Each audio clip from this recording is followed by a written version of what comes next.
Bem-vindos ao Epoch Times Brasil, epochtimes.com.br. Agora, 8h35 da noite, no horário de Brasília. A gente vai estar juntos por cerca de 1 hora para falar sobre, claro, a vitória de Javier Milei na Argentina. Mas, além da vitória de Milei... Um instante. Licença. Além da vitória de Milei, a gente também vai estar falando sobre duas audiências da maior importância que estão acontecendo no Congresso Federal e também na Assembleia Legislativa do Paraná, tratando sobre a inclusão de vacinas contra a Covid-19 no PNI para crianças entre 6 meses de idade e 5 anos. Um programa polêmico, tem todo um contexto maior que a gente vai discutir, que eu já discuti antes no programa e que a gente vai estar trazendo à tona, mas hoje, claro, de forma muito especial, a gente vai ter uma entrevista exclusiva com a deputada Bia Kicis, que é a proponente da audiência na Câmara Federal, e que muito atenciosamente nos atendeu e tirou um tempo para conversar conosco ontem. Vocês vão estar vendo essa entrevista a respeito das audiências hoje. Vou pedir que vocês que estão chegando agora curtam, comentem, compartilhem. Hoje a gente está num estúdio diferente. Novamente o colega Joshua Philip está emprestando o estúdio para a gente aqui em Nova York. Então, se tiver qualquer dificuldade técnica, peço que informem para a gente estar endereçando. Bom, muito bem. Com isso dito, a gente pode começar com nossa primeira pauta sobre Javier Milei. Vocês vão ver aqui embaixo de mim na sequência. Milei eleito na Argentina, a casta vermelha treme, que claro é uma frase do argentino. É até curioso, eu estive cobrindo a eleição do Milei aqui para a edição americana do Epoch Times. Vocês vão poder ver o artigo que foi ao ar ontem aqui ao meu lado na sequência. E são 5 coisas, me pediram para fazer nesse formato que é divertido na imprensa, o pessoal gosta de ver. 5 coisas para saber sobre o Javier Milei. Foi o artigo que publiquei ontem aqui, até é um dos artigos que eu publiquei que está indo melhor para o Epoch Times americano. Pois muito bem, a casta vermelha treme. Vamos dispor os fatos e, na sequência, a gente pode tecer análise e conversar sobre essa eleição do Milei em pontos mais subjetivos. Agora, um instante, por favor. Ok, estamos aqui na parte técnica. Bom, sobre essa eleição do Milei. Primeiro, aos fatos. Milei veio como um outsider da política. Ele foi eleito deputado em 2021 e teve uma ascensão meteórica até conseguir não só ser eleito presidente, mas em um mundo onde eleições raramente são ganhas por uma margem ampla e onde as sociedades, em especial no Ocidente, a gente viu isso, Brasil e Estados Unidos, tendem a estar muito polarizadas, ele conseguiu o feito de ganhar com 11 pontos percentuais de diferença do rival Sérgio Massa. Então, Milei ficou com 55,7% dos votos, o Massa com 44,3%. A coisa chega a um ponto onde mesmo aqueles que não esperavam o ocorrido tiveram que dar o braço a torcer. Agora, com o Milei, um personagem exótico, fazendo uma recapitulação, uma retrospectiva sobre o homem. Milei é formado em economia, ele tem 2 mestrados na área, o argentino tem 53 anos. Muita gente fala que o background dele em economia foi o que pode ter levado ele à presidência, e eu até falei com uma especialista do Wilson Center, a Beatriz Nuis. Hoje, a entrevista com ela deve estar na nossa live de quinta-feira, vai ter que traduzir, a entrevista foi em inglês. Mas conversei com ela e ela disse que parte da análise dela é de que houve também, por parte mesmo de esquerdistas, um voto muito punitivo. O oponente era Sérgio Massa, que, vejam, não era Alberto Fernandes, que poderia ter disputado a reeleição, mas tamanha era a rejeição a Alberto Fernandes que veio um outro candidato. Tragicomicamente, ironicamente, o candidato escolhido foi logo o ministro da Economia, com a economia como a pauta central da eleição. Claro, a Argentina está chegando a 143% de inflação anual, comparado no último período de 12 meses, e analistas ainda falam em chegar a 185% até o final do ano. Então, nessa toada, essa analista, outras pessoas já haviam me falado isso, Milei vem muito com votos punitivos de rejeição a Alberto Fernandes e a toda essa gestão. Quanto à ideologia e ao que pensa Milei, ele se descreve como um anarcocapitalista. Ele é apelidado pelos próprios apoiadores de É Louco, o louco, o maluco. E até o título de um livro, que é uma biografia não oficial sobre ele, com questões disputadas. Uma pesquisa de 2018 apontava que o Milei era o economista que, disparado em comparação ao segundo lugar, tinha mais tempo de tela na televisão nacional. E, de fato, ele é um personagem divertido. Ele ficou famoso na eleição, estando com uma motosserra escrito Viva a Liberdade e um palavrão que mostrava tudo aquilo que talvez permeie a sua perspectiva política com a coalizão La Libertad Avança, a Liberdade Avança, a coalizão político-partidária pela qual ele foi eleito. A coisa vem na toada de desespero regional. A gente vai estar falando mais sobre isso adiante, mas, por exemplo, no Brasil, a coisa foi citada como hecatombe, vista com pânico pelo Palácio do Planalto.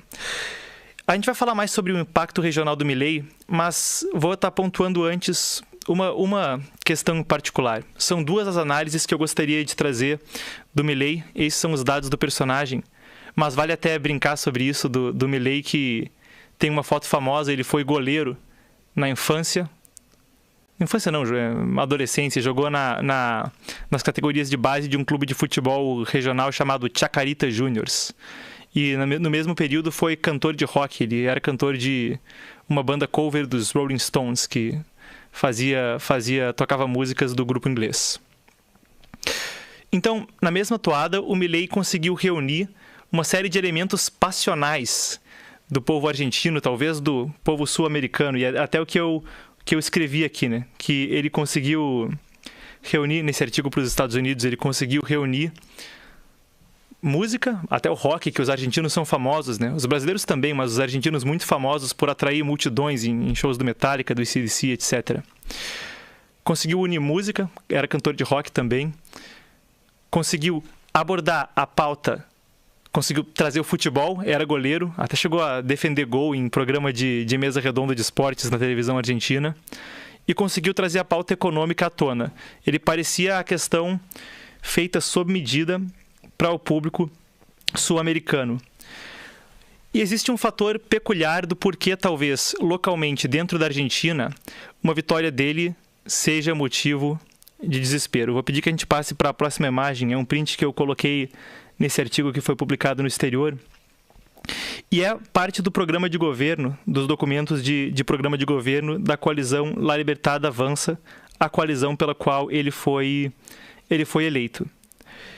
Então vejam, a missão do La Libertad Avança é uma aliança de governo que reúne, convoca, se dirige a homens e mulheres de toda a condição social, conformada por distintos partidos políticos e criada para impulsionar políticas liberais que auxiliem no desenvolvimento econômico, político, cultural e social que nós argentinos necessitamos para voltar a ser o país pujante que éramos, começando no ano de 1900. A questão com o Milei é que ele aborda uma coisa que está a fundo no psicológico do argentino. A Argentina, assim como outros países latino-americanos, tem a sua história dos libertadores, né? No caso deles era o San Martín. E fica fundo no psicológico aquela questão dos libertadores levando a liberdade para um povo que assume para si, então, uma grande responsabilidade. É até uma coisa que se fala do excepcionalismo argentino, tem até... Parte das fontes que eu usei para escrever esse artigo foi um artigo na Harvard Business Review inteiro sobre essa questão do excepcionalismo argentino. Claro, o excepcionalismo, a ideia de que seu povo tem uma missão maior, de que ele é especial, excepcional. Muita gente fala do excepcionalismo também francês e do excepcionalismo americano. Agora, esses três países falam do excepcionalismo. Mas, lá em 1900, essa comparação era ainda mais própria, já que um argentino, no ano de 1900, como está aqui, para a gente entender essa prosperidade da qual eles estão falando, era mais rico que um francês, era mais rico que um alemão. Talvez a Argentina, na época, rivalizasse com os Estados Unidos por uma potência do Novo Mundo. Eu falei dos franceses. e em Paris tinha até a brincadeira, segundo esse artigo da Harvard Business Review que eu estava referenciando, de que quando você era muito abastado, se falava que era tão rico quanto um argentino. Parecia o cumprimento da profecia dos libertadores, certo? Agora, quando a gente passa de 1900 lá para frente, em 1946, o tenente-general Juan Domingo Perón assume a presidência da Argentina. Ficou 11 anos no poder, saiu depois devido a um golpe, e depois chegou a ficar mais um período no poder entre 73 e 74, quando ele faleceu.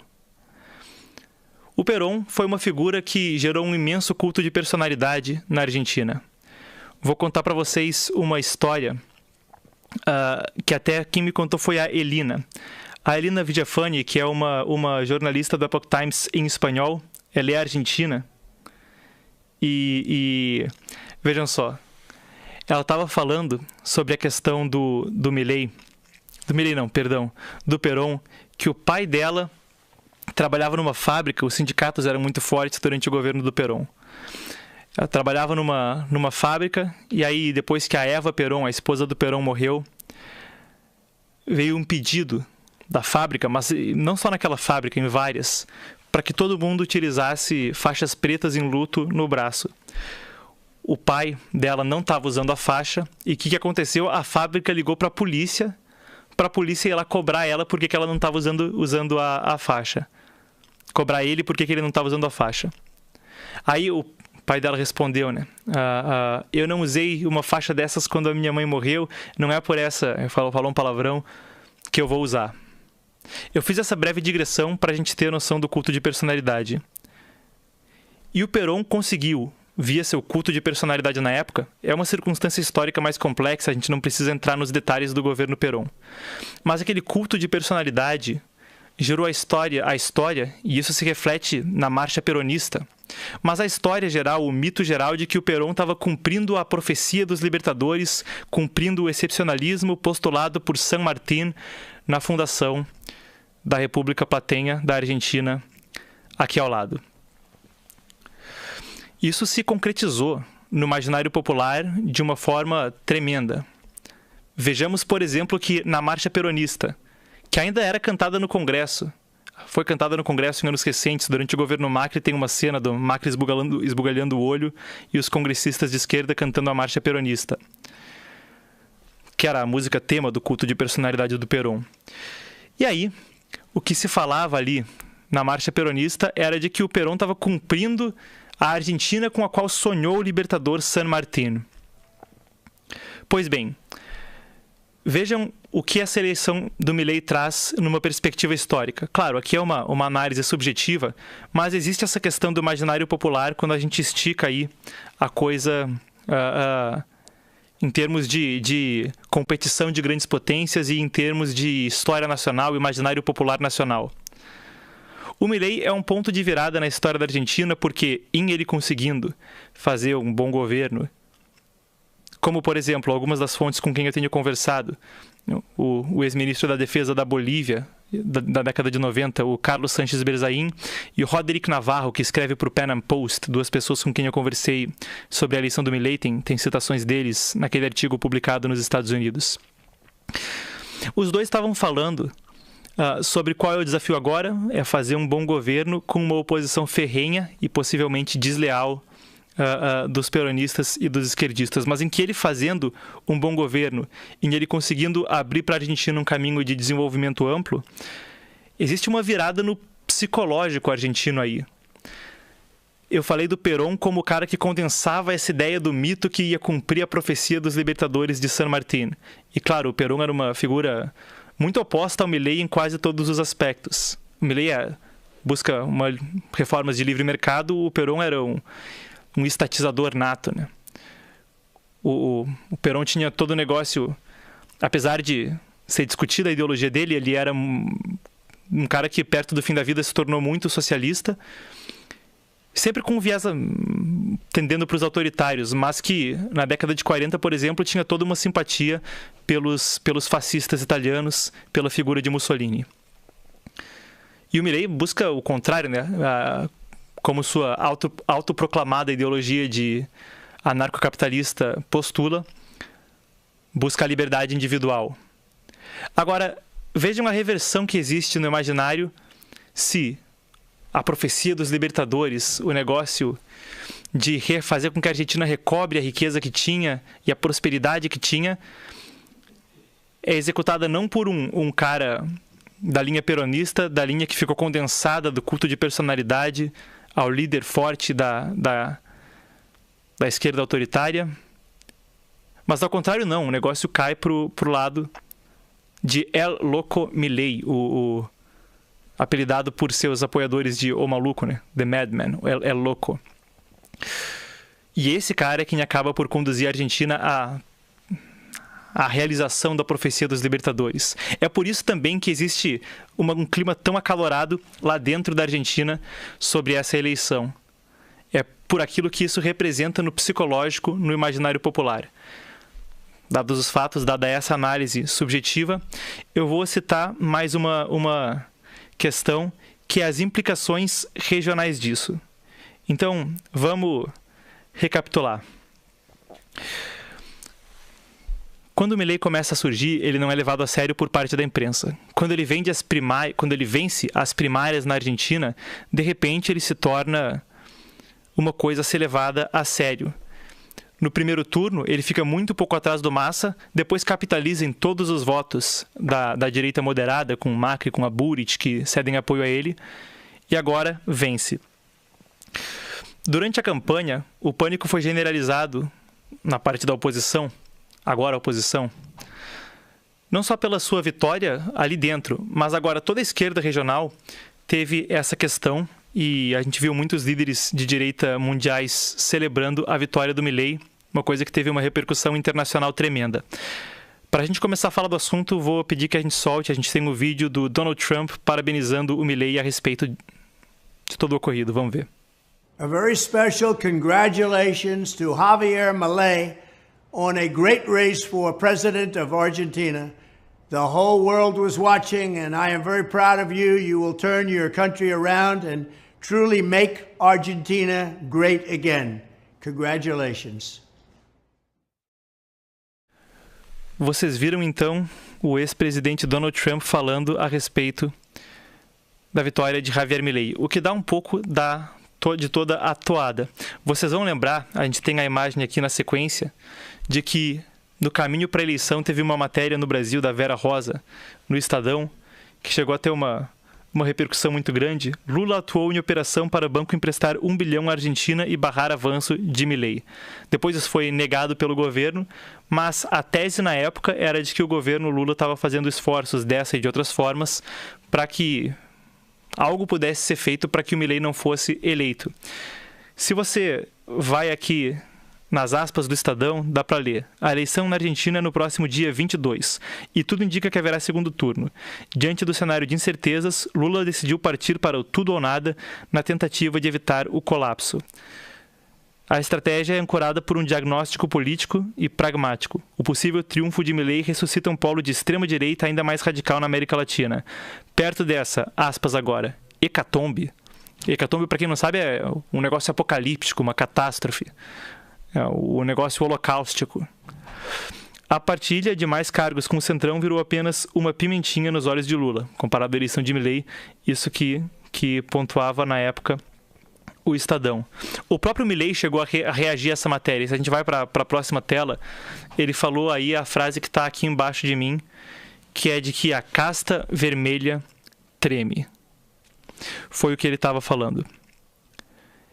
E no Twitter depois, isso foi inundado como uma coisa que foi ecoado em vários perfis do Twitter, do X, né, agora, do X, não só na América Latina, mas no mundo, né, de que isso seria um prelúdio de uma virada política que pode ecoar com Trump no ano que vem e no Brasil, eventualmente. Mas eu vi tweets com bandeiras de vários países citando um revés, um momento pontuado pela eleição de Javier Milei. Isso por agora fica na base, talvez, do wishful thinking, dos pensamentos desejosos da direita para um retorno ao poder, mas é o clima que ficou de festa internacionalmente na América do Sul e, como a gente viu com o Trump, até além dela. Na sequência, a gente vai estar com a deputada Bia Kicis falando sobre a obrigatoriedade de vacinas a partir do ano que vem, vacinas contra a Covid-19, para crianças de 6 meses a 5 anos, uma decisão muito controversa, e o que congressos, o Congresso Federal e o Congresso Paranaense, na Alesp, estão fazendo a respeito. Antes da gente ir, você que está aqui conosco agora, você que está assistindo pela primeira vez, você que já conhece o canal, curtida, comentário, compartilhamento, tudo isso nos ajuda a seguir crescendo. Mas mais importante que isso, a gente vai falar na sequência sobre um assunto extremamente sensível aqui no YouTube, o assunto da vacinação. Esse canal mesmo já foi antes censurado, já ficou fora do ar devido a situações, a conteúdos como o que a gente vai falar na sequência. Claro, a gente desde então tem tentado evitar que isso ocorra, mas é sempre muito delicado por quão vagas são as definições para autocensura. Bem-vindos de volta então ao Epoch Times Brasil, epochtimes.com.br. Antes da gente seguir adiante, vou estar pedindo que você que acompanha o nosso canal, você que está conhecendo agora, curta, comente, compartilhe e vamos fazer esse vídeo chegar a mais pessoas porque tem informações muito relevantes, questões de utilidade pública vindo na sequência. O que eu quero dizer com isso? Por que eu digo isso? Se a gente colocar a próxima tela aqui do meu lado, vocês vão ver Covid-19, entenda como se dará a vacinação de crianças a partir de 2024. É isso, crianças a partir de 6 meses e até 5 anos de idade estão entre um grupo que precisará ser vacinado pelo PNI, Programa Nacional de Imunização, a partir já do ano que vem. A decisão vem cheia de controvérsias, mas também em uma outra toada. Se a gente passar para a próxima tela, vocês vão ver aqui o lançamento do programa Saúde com Ciência. Esse é um programa que vem na seguinte linha de combate à desinformação. Tem um release de imprensa que especifica mais detalhes a respeito dele. Eles não chegam a explicar o que desinformação significa, ou explicam de forma muito vaga. Com fake news a mesma coisa. Dizem que supostos estudos estrangeiros estão circulando. E isso vai servir como justificativa para responsabilização, para repressão, pelo que parece. Se a gente passar para a próxima tela, vocês vão ver que existe 2 dos pontos que estão nesse release de imprensa. Acompanhamento, análise e pesquisa e responsabilização. Vale a pena a gente dar uma espiada. É realizado acompanhamento, análise e pesquisa de fontes de dados relevantes, sejam elas de mídia, redes sociais, canais digitais ou até mesmo de meios offline. Isso permite entender e avaliar a desinformação em relação às políticas públicas de saúde e, se necessário, encaminhá-las para as devidas ações, incluindo reforço na comunicação ou notificação das autoridades competentes. Na sequência, responsabilização. Serão encaminhadas para órgãos competentes, garantindo que a investigação e responsabilização ocorram de maneira adequada. As medidas legais necessárias são tomadas para abordar de forma eficaz cada questão identificada. Ou seja, sintetizando aquilo que está ali. A desinformação ou fake news, definidas em termos aparentemente muito vagos, vão servir de base para que pessoas sejam denunciadas por desinformar, por causar dano às políticas de saúde. E isso, junto com o anúncio do PNI, significa que questionamentos sobre o uso obrigatório de vacinas para crianças entre 6 meses e 5 anos, críticas quanto a isso, então poderão ser denunciadas e os responsáveis vão ser responsabilizados, o que quer que isso signifique. Com o histórico jurídico recente do Brasil, com o que a gente viu acontecer mesmo com o 8 de janeiro, ou com os protestos do ano passado, é motivo de bastante preocupação. Isso não vem, no entanto, sem uma oposição. Se a gente passar para as telas adiante, vocês vão ver que há uma reação no Congresso Nacional e uma reação nos estados. Essa imagem é da deputada Bia Kicis, que pediu uma audiência, ela aconteceu hoje, mais cedo, e trouxe médicos. Ela tem feito um trabalho com mais audiências, também houve médicos, uma com médicos brasileiros. Essa foi a com alguns dos maiores especialistas em medicina no planeta, alguns dos maiores especialistas em medicina no planeta, falando então à Câmara dos Deputados a respeito das possíveis consequências dessa medida e trazendo contrapontos científicos. A deputada, muito atenciosamente, nos atendeu a respeito disso. Você assiste na sequência a entrevista que eu realizei com ela ontem, logo antes da audiência. Vamos conferir. Primeiro de tudo, eu gostaria de lhe perguntar, gostaria que tu explicasse para o público por que essa é uma pauta tão relevante após a notícia de que as vacinas contra a Covid-19 para crianças entre 6 meses e 5 anos estariam inclusas no PNI a partir de 2024. Explicar a importância disso, dessas audiências para o público, né? Bom, primeiramente, dizer que essa é uma notícia que eu acho que pegou todo mundo de surpresa, tendo em vista que a gente acompanha o que está acontecendo pelo mundo, né? A vacina, ela já está deixando de ser obrigatória em praticamente todos os países, ninguém mais cobra a vacina, passaporte vacinal, nada disso, e por tudo que a gente ouve, os médicos, os especialistas, cientistas, comentarem, as crianças, elas não são, né, inclusive a OMS não coloca as crianças como um alvo prioritário para receberem essas vacinas, porque as crianças, elas têm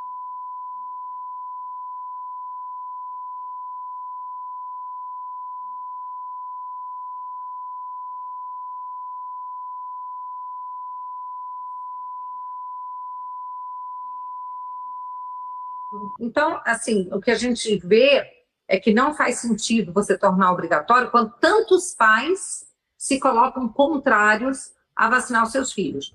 O Estado, ele não pode vir de cima para baixo obrigando os pais a vacinarem seus filhos e ainda punindo aqueles que não queiram. A gente quer uma abertura para o diálogo, a gente quer um debate de alto nível, é por isso que nós convidamos já em outras audiências médicos brasileiros, cientistas e o diretor de imunizações do Ministério da Saúde, que também falou. Tivemos um bom debate, mas ao final, né, a postura do diretor foi uma postura totalitária. Mesmo com o debate aberto, com as questões relacionadas à falta de evidência científica para essa necessidade, ele falou, vai ser obrigatório e pronto. E o que se trata aqui é de muitas pessoas que são anti-vacina, né, acusando quem não aceita essa imposição de anti-vacina. Então, a gente quer um debate com pessoas que não serão acusadas de serem bolsonaristas. Ninguém vai poder dizer que os médicos americanos, os médicos estrangeiros que virão, são bolsonaristas, porque tudo que a esquerda faz para cortar o diálogo é rotular, chamar de antivax, chamar de bolsonarista, para tentar impedir, né, o debate científico. Bom, e você está realizando essas audiências públicas no Congresso, o que você espera que possa ser feito, que possibilidades você vê de impedir que isso venha a vigorar no PNI a partir do ano que vem? Que outras medidas estão disponíveis?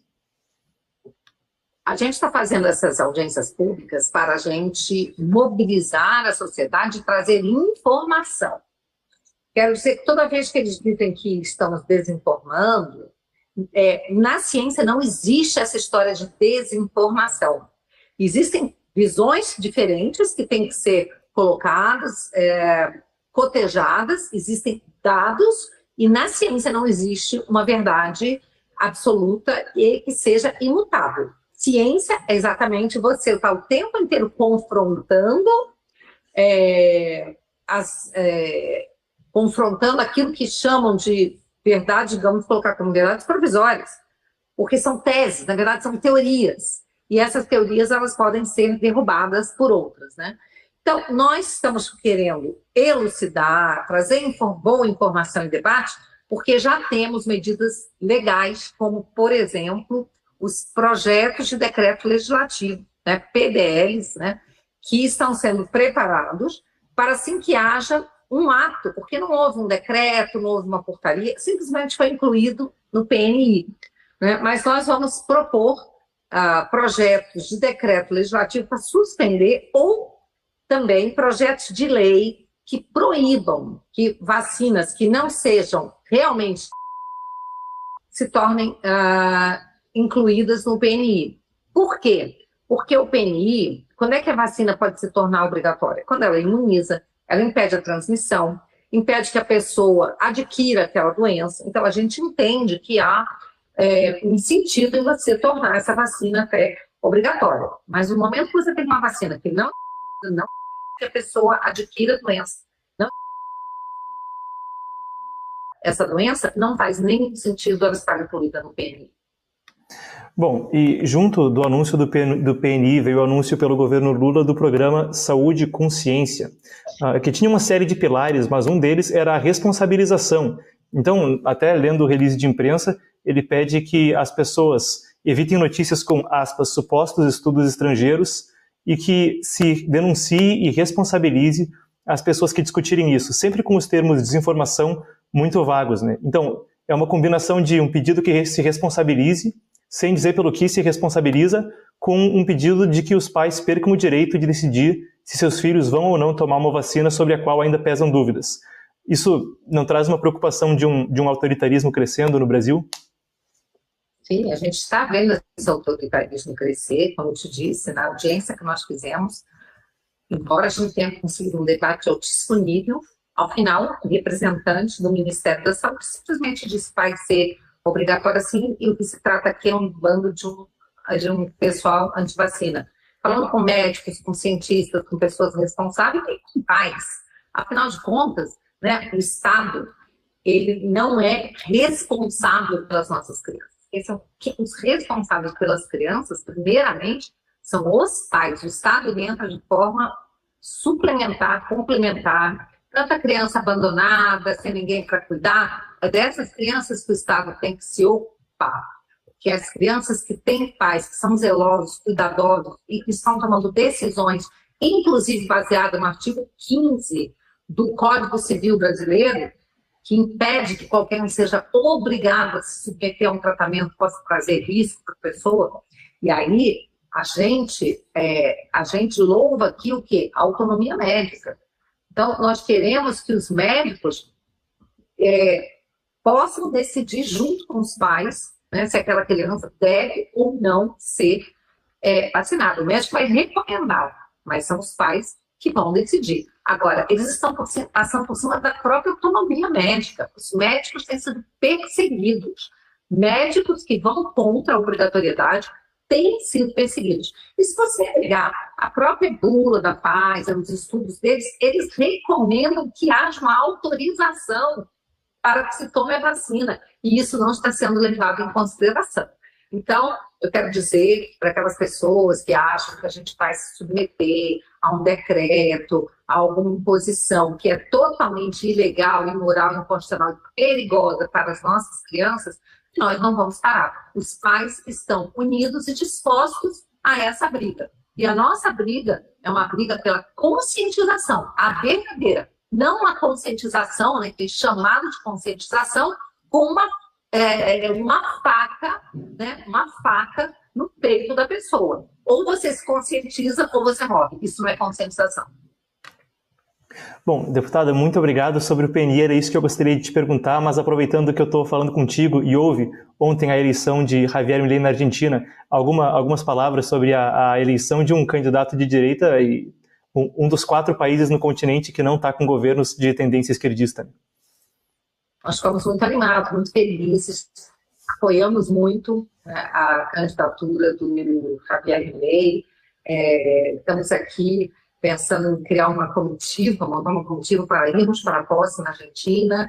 Nós ficamos muito aliviados, não é? Porque o governo de Milei é um governo que vai ser contrário às medidas, né, totalitárias do Foro de São Paulo, de combate às medidas do Foro de São Paulo. E o Foro de São Paulo não se importa com a soberania dos países, pelo contrário, quer acabar com a soberania. E a gente está vendo, por exemplo, o Brasil deu mais de 1 bilhão para a Argentina para tentar interferir nessas eleições, não conseguiu. E agora eu já vi até pessoas no Twitter comentando, quem sabe agora os impostos do Brasil podem diminuir um pouquinho, e temos menos um país do Foro de São Paulo para a gente sustentar.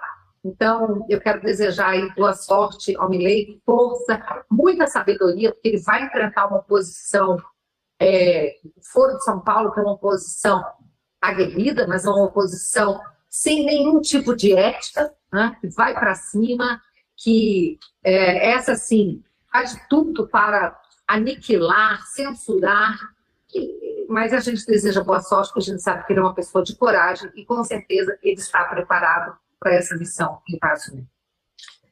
Bom, deputada, muito obrigado. Foi um prazer conversar contigo. Antes da senhora ir, queria um instantinho para... Não sei se a senhora já conhece o trabalho da Epoch Times, mas até questão de protocolo padrão da empresa, a gente sempre fala, né? O Epoch Times é uma mídia que foi fundada nos Estados Unidos por sobreviventes da ditadura chinesa e, a partir dos esforços voluntários, eles praticavam Falun Dafa, né? Uma prática de meditação que é perseguida na China desde 99, que enfatiza a verdade, compaixão e tolerância. E a mídia foi fundada para trazer as notícias dessa perseguição religiosa e, a partir dos esforços de voluntários, até eu comecei como voluntário no Brasil também, né? Hoje está em 36 países, em 22 idiomas, e é o quarto maior jornal por volume de assinantes nos Estados Unidos. Então a gente sempre conscientiza sobre essa perseguição na China, com todo mundo que a gente entra em contato, e queria deixar um recado com a senhora também. Bom, muito bem. Vocês ouviram aí ontem, tive a oportunidade de conversar com a deputada que muito gentilmente nos atendeu, e eu quero agradecer imensamente não só a deputada Bia Kicis, mas também aos médicos corajosos, eu não sei se eu posso falar o nome deles, mas aos médicos corajosos que atuaram, que estão conversando com os pais e que possibilitaram que essa entrevista acontecesse e que estão nos ajudando na cobertura, trazendo a informação daquela perspectiva. Claro, uma cobertura abrangente inclui os dois lados da questão, mas comumente sobre esse assunto existe a narrativa oficial e ponto final. Então, nós agradecemos aos médicos, quem está na política, etc., que está nos trazendo as informações para a gente poder tentar entender essa história de vários lados. E muito poucas mídias irão noticiar essa história. É por isso que eu convido novamente para que... Vocês viram, a gente teve que censurar certas coisas para impedir que esse vídeo fosse derrubado do YouTube. Então vou deixar novamente um apelo, não só para que a gente possa levar essa informação, para que você possa receber essa informação. Convido todo mundo a estar conosco por e-mail, por WhatsApp. Por quê? Porque se esse vídeo, se esse canal eventualmente acabarem por ser derrubados, a gente ainda vai ter um jeito de tentar trazer entrevistas exclusivas como essa para você, de tentar trazer informações como essas que a gente citou há pouco até você. Então, vou pedir que o pessoal deixe os links para e-mail, WhatsApp, aqui no chat ao vivo. A gente agora está com um newsletter de saúde, então você vai estar recebendo informações de saúde, a cobertura especial que a gente está fazendo sobre a saga do PNI e a oposição que há a ela. Você vai estar recebendo tudo isso por e-mail. Esteja conosco então por WhatsApp, por e-mail. Peço a todos. Os links estão aí em destaque no chat ao vivo. E antes da gente encerrar esse bloco, eu quero fazer um agradecimento especial não só ao pessoal que nos deu os meios, aos médicos que nos contataram, doutora Ana, etc., que nos deram os meios de cobrir isso. Não vou falar sobrenomes, né? Mas os médicos que nos deram os meios para cobrir isso, nossos profundos agradecimentos, e a todo mundo que apoia a gente, que curte, comenta, compartilha, que está conosco por verdade e tradição, buscando informação transparente, buscando jornalismo independente, e em especial nossos assinantes na Epoch TV Brasil.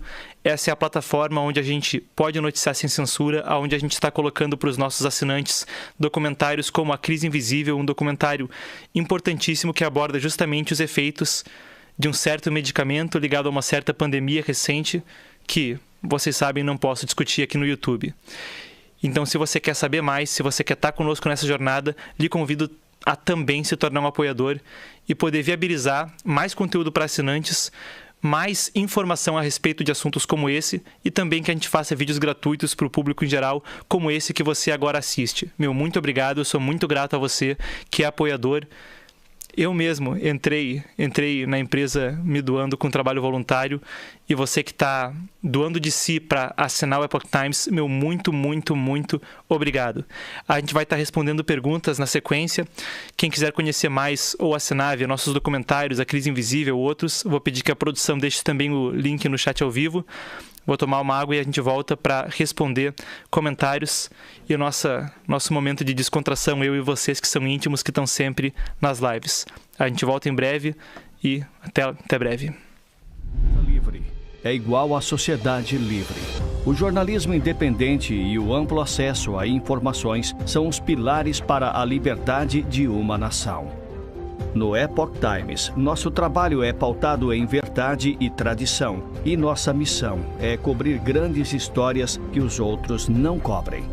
Por isso, criamos nossa plataforma de streaming, a Epoch TV Brasil, com conteúdos exclusivos e tópicos sensíveis que são barrados pelas redes sociais.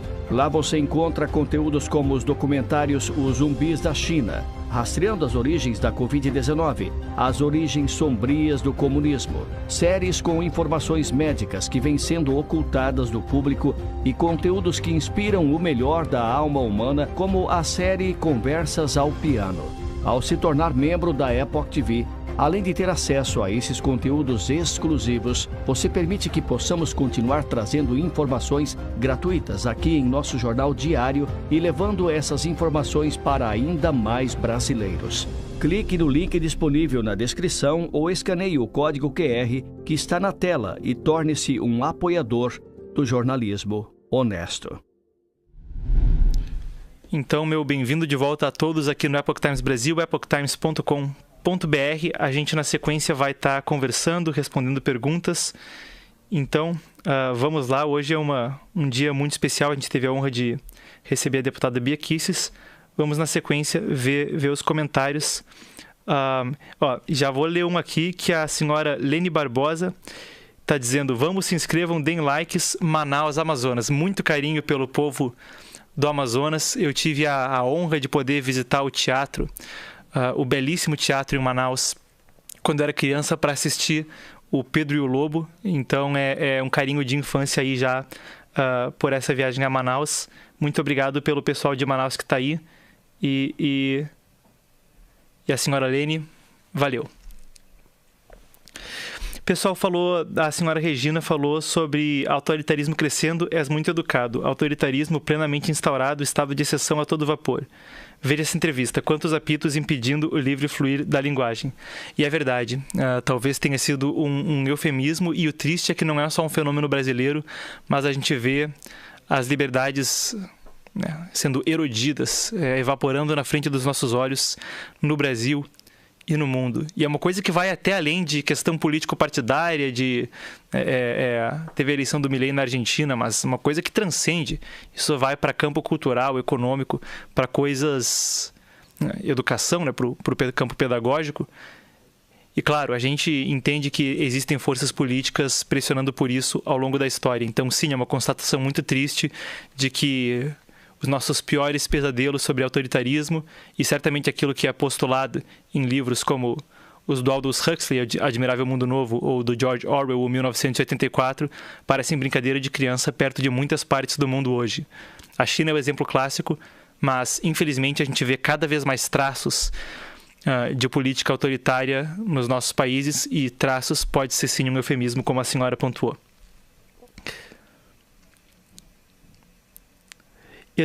O senhor Eduardo Delacha está falando, é o fim da picada.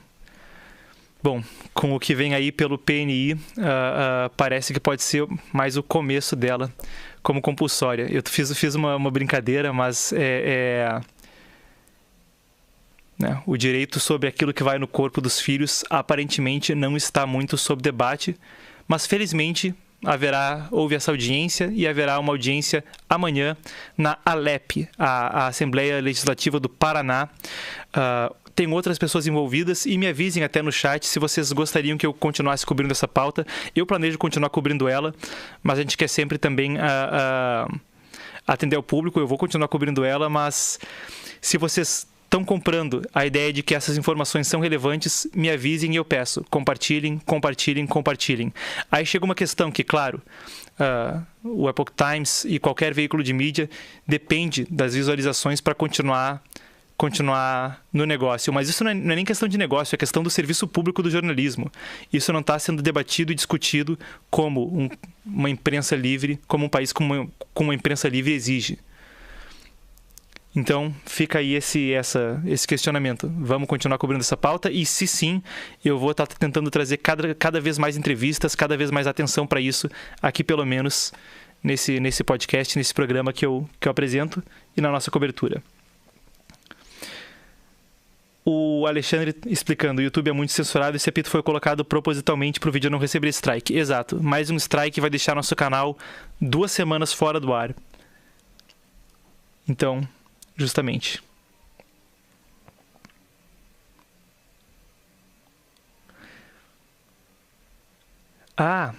O Marcel Fukamizu falou, estava ótimo sua participação no NTD Evening News. Eu estive trabalhando aqui na matriz do Epoch Times com a cobertura do Milley e ontem tive a oportunidade de aparecer também. Claro, o pessoal que acompanha mais tempo sabe disso, mas a NTD é uma marca subsidiária da Epoch Times. Hoje ela não está mais no Brasil, toda a operação aqui está com o nome Epoch Times. Mas nos Estados Unidos eles têm uma emissora de televisão chamada NTD e ontem eu apareci no noticiário, vou ver se a gente consegue colocar trechos disso para eu compartilhar essa alegria com vocês que também gosto muito desse contato entre nós, o público que está sempre aqui assistindo as lives. Vou ver se eu trago para a gente conferir juntos na sequência. Sequência próxima live na quinta-feira. Quem é novo, terça e quinta-feira, 8h30 da noite. O Filipão, o senhor Filipão, falou: grande Marcos e Manu, trabalho incrível feito pela Epoch Times Brasil. Salve Maria. Excelente. Pessoal falando dos filhos pequenos. Pessoal elogiando a entrevista da Bia Kisses. Pois é, pessoal, a gente ficou muito contente que alguns médicos ajudaram. Uma médica em particular a quem sou muito grato, não sei se posso falar o nome, vou usar o nome aqui de doutora Ana, para não, caso ela prefira não ter exposição, mas sou muito grato a ela, que possibilitou essa entrevista. E vamos ver aqui sobre a eleição do Milley que o pessoal está falando.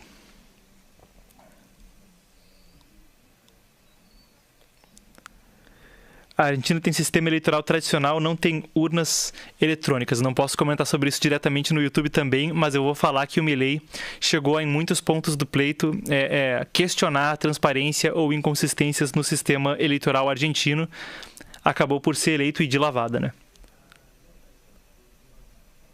O pessoal falou que o Trump estava bonito no vídeo. Quando eu vi esse vídeo nas redes sociais, teve muita gente comentando que o cabelo dele estava penteadinho mais para baixo, que ele estava com uma boa aparência.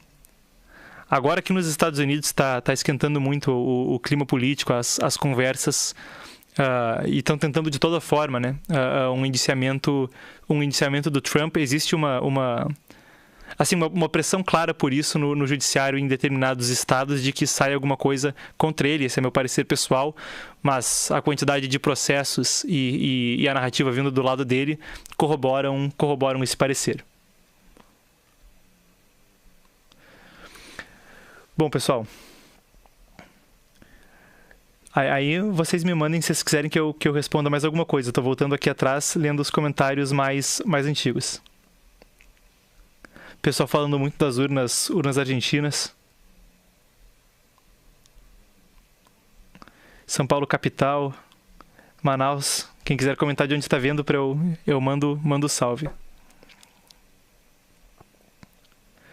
Isso aí, vamos continuar cobrindo o tema.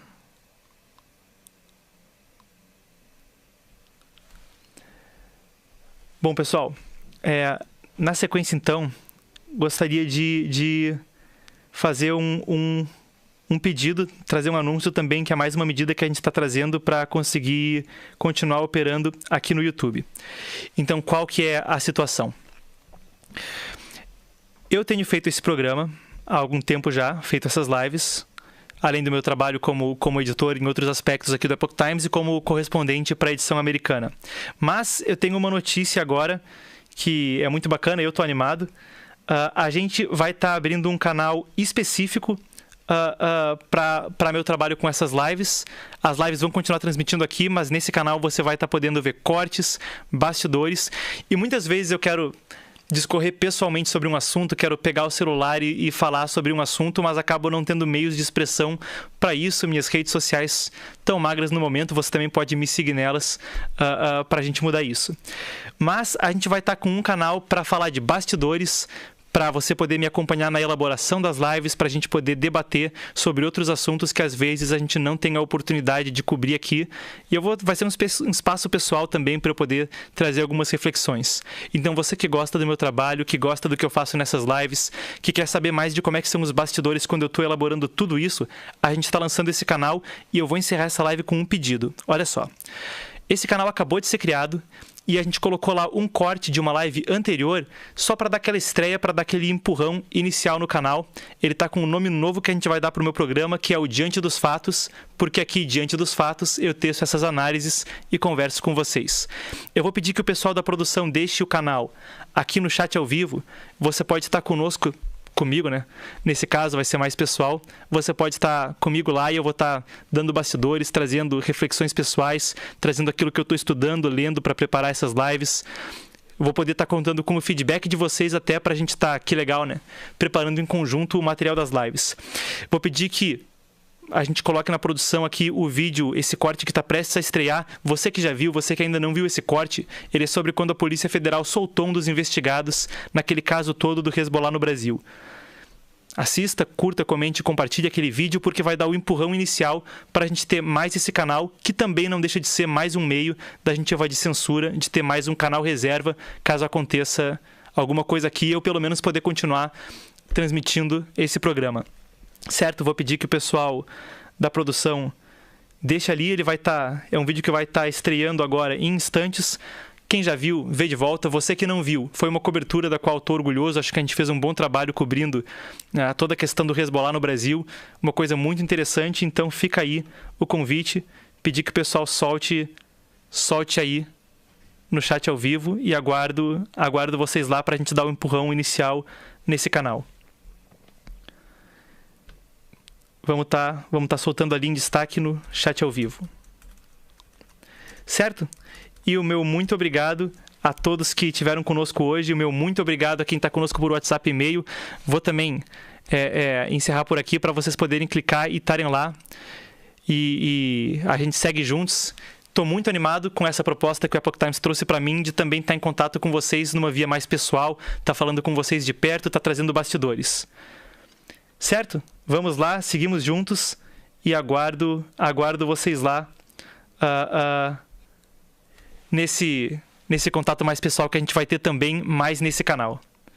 Meu muito obrigado a todos, uma excelente noite e a partir de agora, então com esse novo nome, toda terça e quinta, 8h30 da noite nesse canal e agora no canal novo, nós estaremos Diante dos Fatos, lá você vai ver cortes, bastidores e muito mais também. Uma boa noite a todos e até quinta-feira. É igual à sociedade livre. O jornalismo independente e o amplo acesso a informações são os pilares para a liberdade de uma nação. No Epoch Times, nosso trabalho é pautado em verdade e tradição, e nossa missão é cobrir grandes histórias que os outros não cobrem. Por isso, criamos nossa plataforma de streaming, a Epoch TV Brasil, com conteúdos exclusivos e tópicos sensíveis que são barrados pelas redes sociais. Lá você encontra conteúdos como os documentários Os Zumbis da China, rastreando as origens da Covid-19, as origens sombrias do comunismo, séries com informações médicas que vêm sendo ocultadas do público e conteúdos que inspiram o melhor da alma humana, como a série Conversas ao Piano. Ao se tornar membro da Epoch TV, além de ter acesso a esses conteúdos exclusivos, você permite que possamos continuar trazendo informações gratuitas aqui em nosso jornal diário e levando essas informações para ainda mais brasileiros. Clique no link disponível na descrição ou escaneie o código QR que está na tela e torne-se um apoiador do jornalismo honesto. Sob o sistema comunista de materialismo dialético, tudo no universo não passa de matéria em movimento. Isso significa que você e eu somos apenas aglomerados de células físicas. Nossas almas, emoções, saúde mental e bem-estar não são partes da equação comunista. Assim como os moderados girondinos estiveram entre os primeiros a morrer na Revolução Francesa, ou como os democratas moderados são silenciados pelos socialistas democráticos da América, o comunismo favorece os extremos. Na cultura tradicional, são dois elementos opostos, trabalhando juntos, em harmonia, para formar o todo. No entanto, isso foi invertido sob o Partido Comunista Chinês. Nos trabalhos selecionados de Mao Tse-tung, o Yin-Yang, que normalmente é um todo, é dividido em dois, com os lados em constante luta e combate um contra o outro. Sob as perspectivas espirituais do mundo, tanto no Ocidente quanto no Oriente, o curso da vida humana serve para temperar o caráter da alma. Em uma visão de mundo ateísta e materialista, apenas matéria ou progresso existem. O comunismo não quer que você tenha uma alma.